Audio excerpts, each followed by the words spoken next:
നിങ്ങളുടെ favourite shows ഇനി ഒരിക്കലും മിസ്സാവില്ല. ഇപ്പോൾ C5 കാണും നിങ്ങളുടെ ഫേവറേറ്റ് ഷോസ് തികച്ചും സൗജന്യമായി. ദീപക് സാറ് നന്നായ അതിന്റെ ഗുണം ദീപക് സാറിന് മാത്രമല്ല, എനിക്കും, എന്തിന് ഈ കുടുംബത്തിലെ എല്ലാവർക്കും കൂടിയാ. സോ പ്ലീസ് ഒന്ന് ആലോചിക്കേ. ഒന്ന് പോടാ.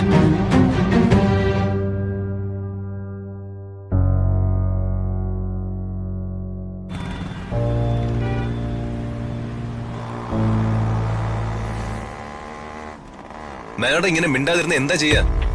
ഞാൻ രാജുവിനോട് പറഞ്ഞതല്ലേ താലിമാല എടുത്ത് കെട്ട്. അപ്പൊ പറ്റില്ല. ഇല്ല, പറ്റില്ല. വേറെ എന്ത് വേണമെങ്കിലും പറഞ്ഞോ. ഇതല്ലാതെ ഒരു ഐഡിയ ഇല്ല രാജു. രാജു കെട്ടിയില്ലെങ്കിൽ ഞാനും ഈ താലി കെട്ടില്ല. നടന്നു തന്നെ.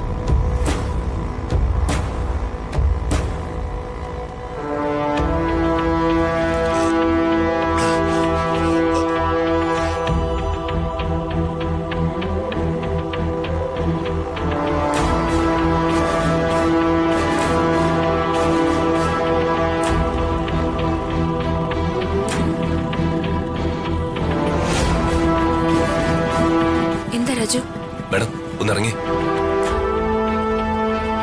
അങ്ങോട്ട് നോക്കി.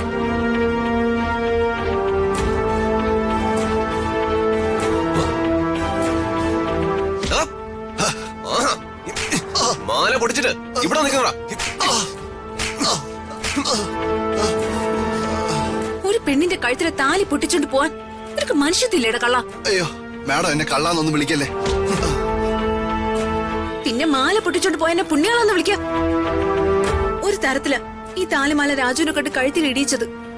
അതാ നീ പൊട്ടിച്ചെടുത്തത്. രാജു പോലീസിനെ വിളിക്ക. അയ്യോ സാറേ, പോലീസിനെ ഒന്നും വിളിക്കല്ലേ. ഞാൻ സത്യം പറയാം, ഞാൻ മോഷ്ടിക്കാനൊന്നും വന്നതല്ല. മോഷ്ടിക്കാൻ അല്ലെങ്കിൽ പിന്നെ എന്തിനാണോ മാല പിടിച്ച വേഷം കണ്ടിരിക്കുന്നോ? നീ വെറുതെ നുണ പറയരുത്. രാജു വേഗം പോലീസിനെ വിളിക്ക. അയ്യോ സാറേ, മാഡം സത്യമാ ഞാനീ പറയുന്നേ. എന്നെ കൊണ്ട് ഒരാൾ ചെയ്യിച്ചതാ. ഒരാള് ചെയ്യിപ്പിച്ചതോ? ആര്? സാറേ, അയാളെ പേരൊന്നും എനിക്കറിയില്ല. ഈ മാഡത്തിന്റെ ഫോട്ടോ എനിക്ക് കാണിച്ചു തന്നു, പിന്നെ കുറച്ച് കാശും തന്നു. ഈ മാഡത്തിനെ എപ്പോ കണ്ടാലും മാഡത്തിന്റെ താലിമാല പൊട്ടിച്ചോണ്ട് ഓടണമെന്ന് പറഞ്ഞു. അതാരാ അങ്ങനെ ചെയ്തത് രാജു?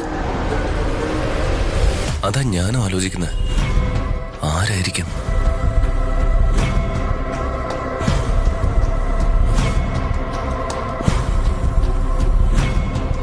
എടോ, ഈ ഫോട്ടോയിലുള്ള ആളെ നോക്കി.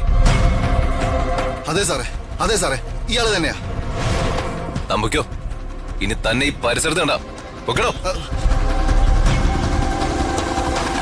ഇപ്പൊ രാജുവിന് കാര്യം മനസ്സിലായില്ലേ? മനസ്സിലായി മാഡം. ഇനി എന്താ നമ്മൾ ചെയ്യേണ്ടേ? രാജു, ഉറപ്പായിട്ടും ഇപ്പൊ ദീപക് വീട്ടിൽ ചെന്നിട്ടുണ്ടാവും. നമ്മള് വീട്ടിൽ ചെല്ലുമ്പോ എന്റെ കഴുത്തില് താലിയില്ലെങ്കിൽ അത് വലിയ പ്രശ്നമാവും. താലി എന്റെ കഴുത്തിൽ കെട്ടണം. അതൊന്നും നടക്കില്ല മാഡം, അതൊന്നും ശരിയാവില്ല. ഉറപ്പാണോ? ആ അതെ. പിടിക്ക്.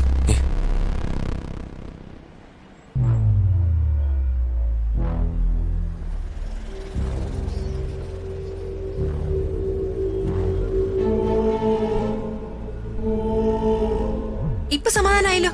ആ ആയി. എന്നാ വാ പോ. ഡൗൺലോഡ് ചെയ്യൂ C5 ആപ്പ്. കാണൂ എല്ലാ എപ്പിസോഡുകളും സൗജന്യമായി.